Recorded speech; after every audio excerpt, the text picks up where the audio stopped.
Hello दोस्तों, आपका हमारे YouTube channel the online work में बहुत बहुत स्वागत है। आज हम पढ़ रहे हैं भारत राज्य व्यवस्था का 4th चैप्टर, संविधान का प्रस्तावना, preamble of the constitution. Preamble होता क्या है? प्रीएम्बल क्या है? किसी चीज़ का सारांश। जिस तरह एक बुक पे एक इंडेक्स लिखी होती है ना एक तरफ साइड में, इसी तरह एक हमारे जो संविधान है उसमें भी एक पेज पे लिखा हुआ है प्रीएम्बल ऑफ द, भारत की प्रस्तावना।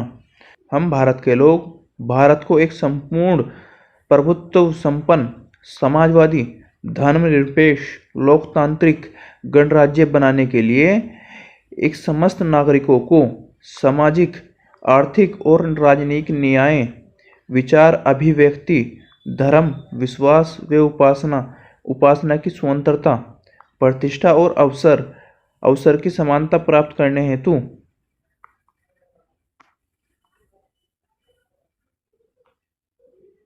व्यक्ति की गरिमा, राष्ट्र की एकता तथा अखंडता सुनिश्चित करने वाले बंधुत्व बढ़ाने के लिए दृढ़ संकल्पित होकर अपने इस संविधान को सभा में आज 26 नवंबर 1949 को एकांकित द्वारा इस संविधान को अंगीकृत अधिनियमित अर्पित करते हैं। यह हमारी भारत की प्रस्तावना है। ये हमें याद होनी चाहिए पूरी की पूरी, क्योंकि इसमें से क्या वर्ड पूछ लिया जाए, क्या वर्ड है, वो हमें जब भी तो पता लगेगा जब इसे पूरा याद कर लेंगे। तो इसे पूरी याद होनी चाहिए एक यूपीएससी एस्पिरेंट को।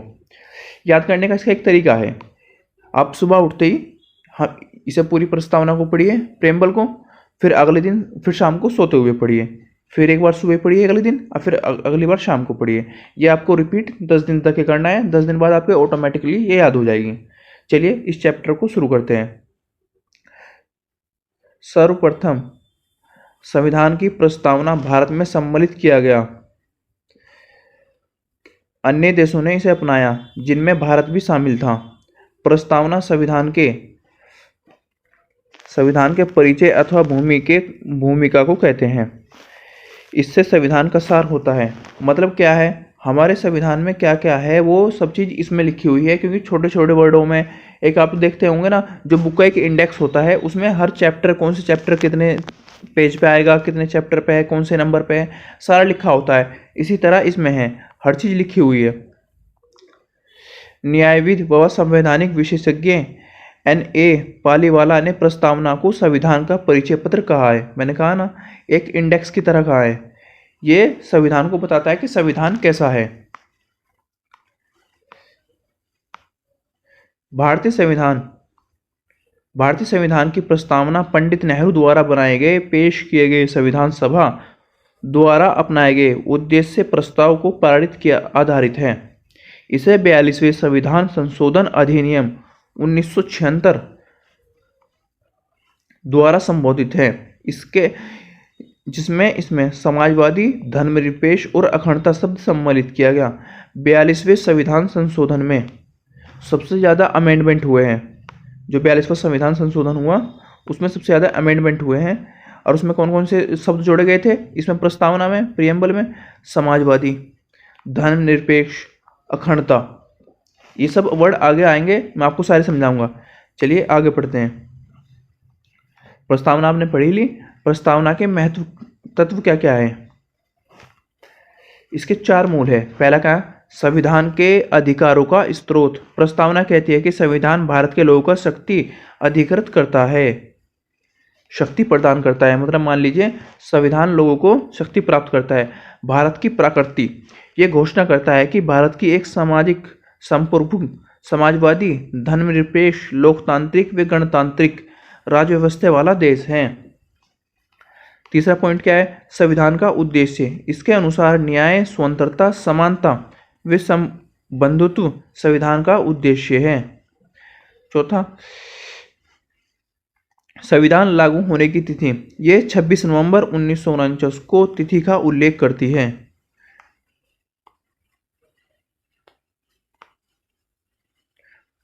प्रस्तावना के मुख्य शब्द। प्रस्तावना के मुख्य शब्द कौन कौन से हैं इसमें उल्लेख किया गया है? ये सब है: संप्रभुता, समाजवादी, धर्मनिरपेक्ष, लोकतांत्रिक, गणराज्य, न्याय, स्वतंत्रता, समानता, बंधुत्व, इसका विस्तार उल्लेख में किया गया है। देखें, पहला है संप्रभुता। संप्रभुता का आशय, भारत ना तो किसी अन्य देश के निर्भर है और ना ही किसी अन्य देश के डोमिनियन है। इसके ऊपर ना कोई शक्ति है और ना इसके मामलों में, आंतरिक मामलों में या बाहरी मामलों का निस्तारण के लिए स्वतंत्र है। संप्रभुता का मतलब क्या है?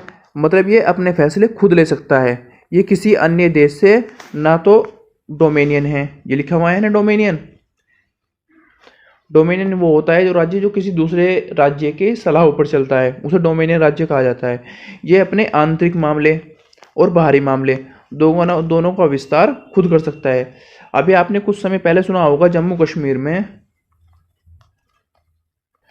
कश्मीर में धारा 370 हटा दी गई। आर्टिकल 370 कौन सी हटाया? आर्टिकल 370 कहता कि जम्मू कश्मीर को एक विशेष दर्जा है, विशेष राज्य था, पर वह धारा 370 हट दी गई। उसमें पाकिस्तान बहुत बौखलाया। अब बौखलाया क्यों? कहने लगा पाकिस्तान ये इस तरह कर रहा है, मतलब किसी राज्य का राज्य अधिकार छीन रहा है। तो उसमें यूएन ने ये बात कही थी, कहने लगा भारत एक संप्रभुता देश है, वो अपने आंतरिक मामले और बाहरी मामले खुद ही सुलझा सकता है, उसमें किसी का कोई इंटरफेयर नहीं होगा। आगे पढ़ते हैं। यदि वर्ष 1949 में भारत ने राष्ट्रमंडल की सदस्यता स्वीकार करते हुए ब्रिटेन को इसका प्रमुख माना था, संविधान को अलग ये घोषणा किसी प्रकार से भारतीय संप्रभुता को प्रभावित नहीं करती। इसी प्रकार भारत में संयुक्त राष्ट्र की सदस्यता व उसकी संप्रभुता को किसी मायने से सीमित नहीं करती। मतलब क्या है? यूएन संयुक्त राष्ट्र की सदस्य भी हमारे पास है इंडिया के, हम उसके जो विचार है वे तो ले सकते हैं, पर उसका कोई जोर नहीं है हमारे ऊपर। मतलब हम संप्रभुता देश है, हम किसी के जोरों पर नहीं चलते।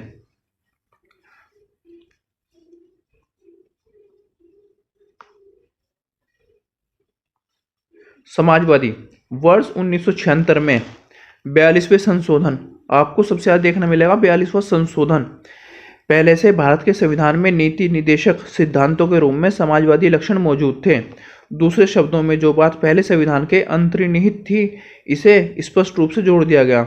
कांग्रेस पार्टी समाजवादी स्वरूप में स्थापित करने के लिए 1955 में आवाड़ी सत्र में एक प्रस्ताव पारित किया और इसके अनुसार कार्य किया।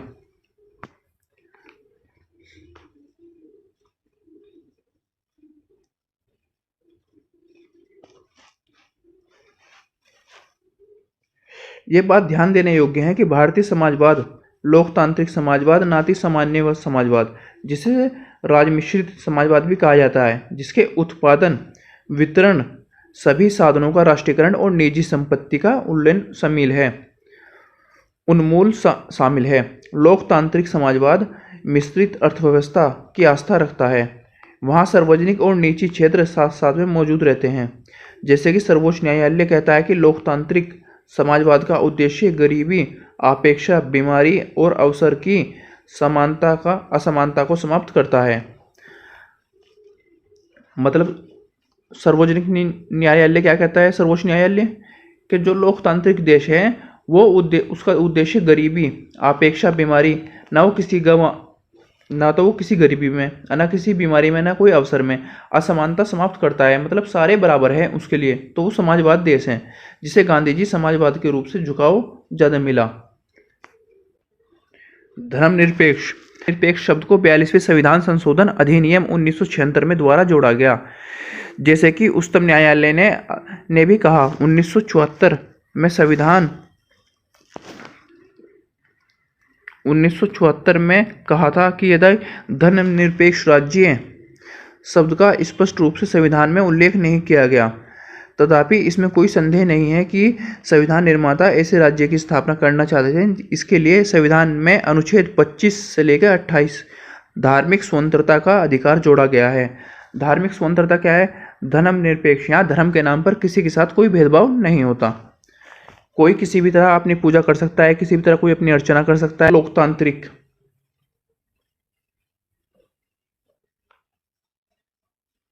लोकतांत्रिक क्या होता है?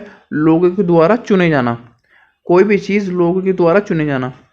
लोकतांत्रिक दो प्रकार के होते हैं, एक तो प्रत्यक्ष और एक अप्रत्यक्ष। प्रत्यक्ष कौन सा होता है? मैंने आपको पहले ही बताया था, लोकसभा, जो हमारे द्वारा एमपी चुने जाते हैं उनके द्वारा लोकसभा बनती है।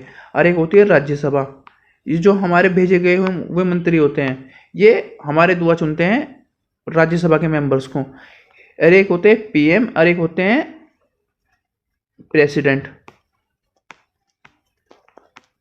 पीएम तो हम चुनते हैं और प्रेसिडेंट अप्रत्यक्ष रूप से चुनते तो हम ही हैं, पर हमारे द्वारा जो कैंडिडेट भेजे गए होते हैं वे उन्हें वोट डालते हैं। इसलिए इसमें दो तरह के रूप है, एक तो प्रत्यक्ष और एक अप्रत्यक्ष।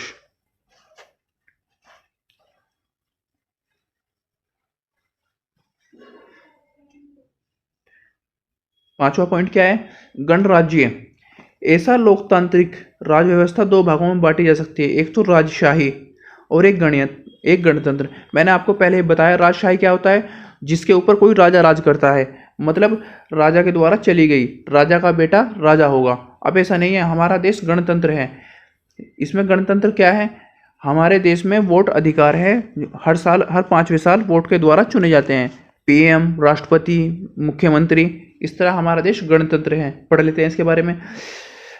हमारे देश में राज्य व्यवस्था दो तरह की है, एक तो राजशाही और एक गणतंत्र।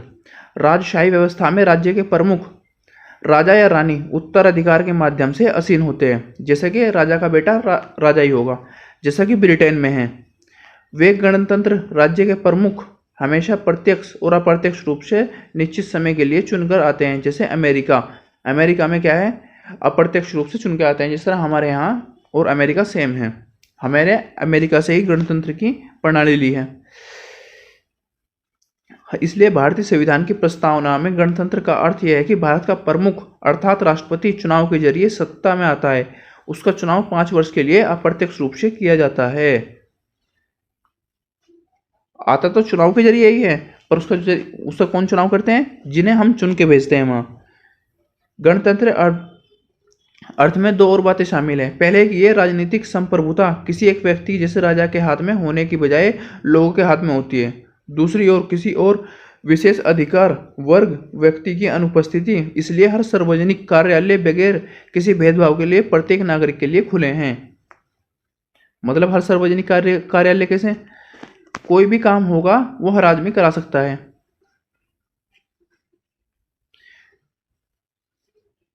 छठा गया न्याय। न्याय क्या होता है? हमारे यहाँ 3 तरह के न्याय हैं। एक कौन कौन सा? पहला तो सामाजिक, दूसरा आर्थिक, तीसरा राजनीतिक। इन तीनों क्या है? सामाजिक न्याय क्या है? हर व्यक्ति अपने जाति, रंग, धर्म, लिंग के आधार पर बिना भेदभाव के समान व्यवहार किया जाए।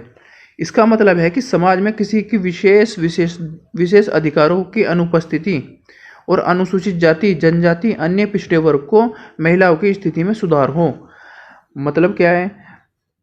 सामाजिक न्याय क्या है? हर व्यक्ति को न्याय मिले, किसी को जाति के आधार पर कोई भेदभाव ना हो, किसी के लिंग के आधार पर कोई भेदभाव ना हो, ये मर्द है ये औरत है, धर्म के भेदभाव पर भेदभाव ना हो, अनुसूचित जाति के ऊपर भेदभाव ना हो, या किसी भी तरह का कोई भेदभाव ना हो। आर्थिक न्याय का अर्थ क्या है? आर्थिक न्याय आर्थिक कारणों के आधार पर किसी व्यक्ति को भेदभाव नहीं किया जाएगा। इसमें अपंदा, आय की व संपत्ति की असमानता को दूर शामिल है। सामाजिक न्याय और आर्थिक न्याय में मिला जुला अनुपातों को न्याय परिलक्षित करता है।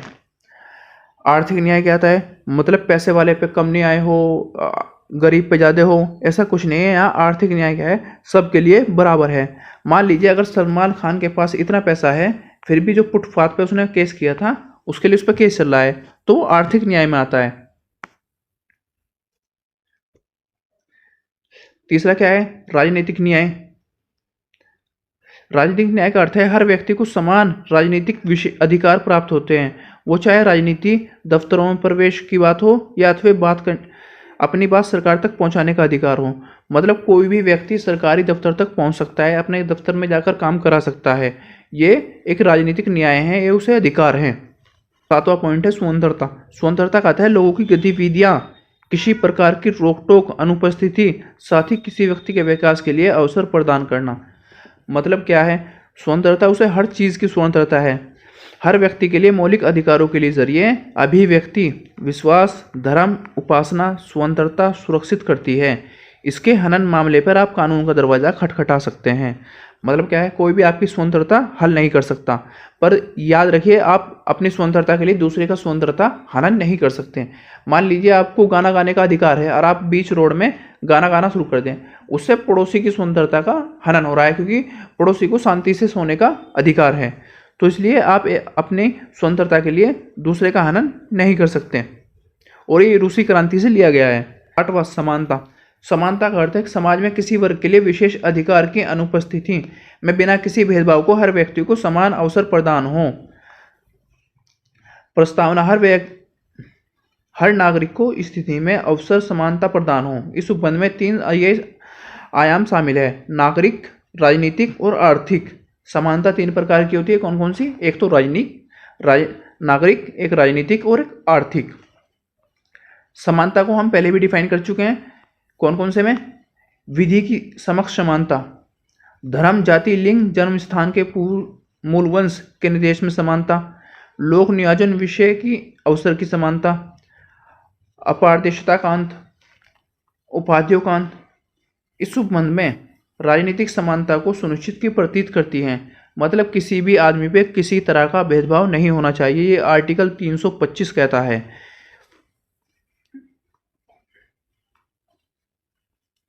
पॉइंट 9वां, बंधुत्व का अर्थ भाईचारे की भावना। मतलब बंधुत्व कहता है कि हमारे हिंदुस्तान में भाईचारा है। संविधान एकल नागरिकता का एक तंत्र के माध्यम से भाईचारे की भावना को प्रोत्साहित करता है। मतलब क्या है, हमारे भारत देश में एक ही नागरिकता है, वो है इंडियन, जबकि अमेरिका में हर स्टेट के लिए अलग नागरिकता है, उसमें अलग भेदभाव है।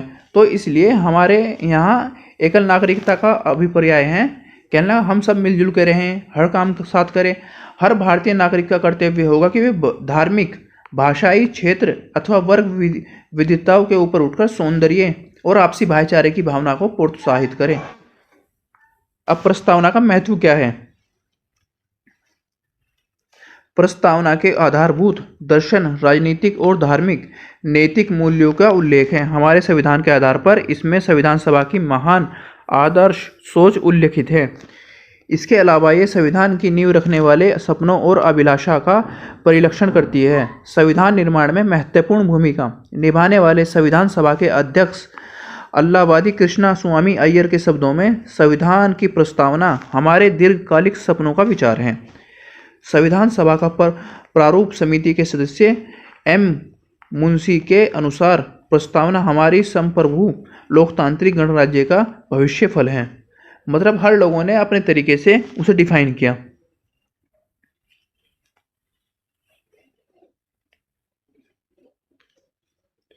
संविधान को एक भाग के रूप में प्रस्तावना लेना। प्रस्तावना को लेकर एक विवाद रहता है कि ये संविधान का भाग नहीं है, क्योंकि इसे बाद में जोड़ा गया था। संविधान पहले लागू हो गया था, पर इसे बाद में जोड़ा गया था। बेरुवाड़ी संघ मामले में 1960 में उच्चतम न्यायालय ने कहा कि प्रस्तावना संविधान निहित सामान्य प्रयोजना को दर्शाता है, इसलिए संविधान निर्माताओं के मस्तिष्क में एक कुंजी है। इसके अतिरिक्त अनुच्छेदों के प्रयोग में किसी व्यवस्थाओं के अनेक अर्थ निकलते हैं। मतलब जो अनुच्छेद है, आर्टिकल है, उनके अर्थ कितने निकल सकते हैं, इस व्यवस्था के उद्देश्यों की प्रस्तावना में शामिल किया गया है। प्रस्तावना विशेषता को स्वीकारने के लिए उद्देश्य के बारे में व्याख्या करते हुए उच्चतम न्यायालय ने कहा है कि प्रस्तावना संविधान का भाग नहीं है। केशव नंदी भारती मामला 1973 ने उच्चतम न्यायालय के पूर्व व्याख्या को अस्वीकार कर दिया और यह व्यवस्था की कि प्रस्तावना भारत का संविधान का एक भाग है, और यह महसूस किया कि प्रस्तावना संविधान में अति महत्वपूर्ण हिस्सा है। संविधान की प्रस्तावना का उल्लेखित महान विचारों को ध्यान में रखकर संविधान का अध्ययन किया जाना चाहिए। LIC ऑफ इंडिया मामले में 1995 में ये पुणे उच्चतम न्यायालय ने व्यवस्था की कि प्रस्तावना संविधान का आंतरिक हिस्सा है। मतलब क्या था, पहले तो ये कह दिया कि संविधान 1960 में बेरुड़ी सिंह मामले में ये कह दिया कहना संविधान प्रस्तावना संविधान का भाग नहीं है। फिर केशव नंदी भारती मामला सबसे फेमस मामला है, ये सबसे फेमस केस है केशव नंदी भारती मामला। ये केरल का केस था। ये उच्चतम न्यायालय ने कहा कि ये संविधान जो प्रस्तावना है ये संविधान का ही एक भाग है। प्रस्तावना के संशोधन की संभावना। मतलब प्रस्तावना में कभी संशोधन हो सकता है। हाँ, सब प्रस्तावना में भी संशोधन हो सकता है। आर्टिकल 368 के तहत हम संविधान में संशोधन कर सकते हैं। भारत में केशवानंद भारती मामला 1973 में उठा था कि ये विचार सामने आया कि इसमें संशोधन नहीं किया जा सकता क्योंकि ये संविधान का भाग नहीं है। याचिकाकर्ता ने कहा है कि अनुच्छेद 368 के जरिए संविधान के मूल तत्व, मूल विशेषताओं और प्रस्तावना में उल्लेखित है को ध्वस्त करने वाला संशोधन नहीं किया जा सकता। हालांकि उच्च न्यायालय ने ये व्यवस्था की कि प्रस्तावना का संविधान का एक भाग है, मतलब प्रियम्बल भी एक संविधान का भाग है। न्यायालय ने अपना ये बेरूडी संघ 1960 के तहत दिया और कहा कि प्रस्तावना संबोधित किया जा सकता है बशर्ते मूल विशेषताओं को संशोधन नहीं किया जा सकता, जैसे कि न्यायालयों की व्यवस्था की प्रस्तावना में निहित मूल विशेषताओं को अनुच्छेद 368 के तहत संशोधित किया जा सकता है। मतलब क्या है, कोई आपकी बेसिक अधिकार है उन्हें तो कोई हनन नहीं कर सकता। एक बार 42वें संविधान संशोधन अधिनियम 1976 के तहत संशोधन किया गया है। इसके जरिए संविधान में 3 नए शब्द जोड़े गए थे, समाजवादी, धर्मनिरपेक्ष, अखंडता। इस संशोधन को वैध ठहराया गया था। मतलब इसमें क्या था, इसमें जो पॉइंट हैं, जो मुख्य वर्ड हैं उन्हें हैं, और इसमें 3 शब्द जोड़े गए थे। 42वें संविधान संशोधन को एक मिनी कॉन्स्टिट्यूशन भी कहा जाता है। सबसे ज़्यादा अधिनियम और संशोधन 42वें संविधान संशोधन अधिनियम के तहत ही हुए थे। इम्पोर्टेंट है, आपको एक तो ये भारत की प्रस्तावना पूरी याद होनी चाहिए। दूसरा जो इसमें पॉइंट है, न्याय, अखंडता, समाजवादी, धर्मनिरपेक्ष, जो इसके वर्ड हैं ये आपको याद होने चाहिए और इनका क्या मीनिंग है, ये अपना एक अलग मीनिंग निकालते हैं, तो इसे ये आपको याद होने चाहिए। अगर आपको वीडियो अच्छी लगी हो तो लाइक करें, शेयर करें और सब्सक्राइब करें हमारे चैनल को द ऑनलाइन वर्क को। जय हिंद, जय भारत।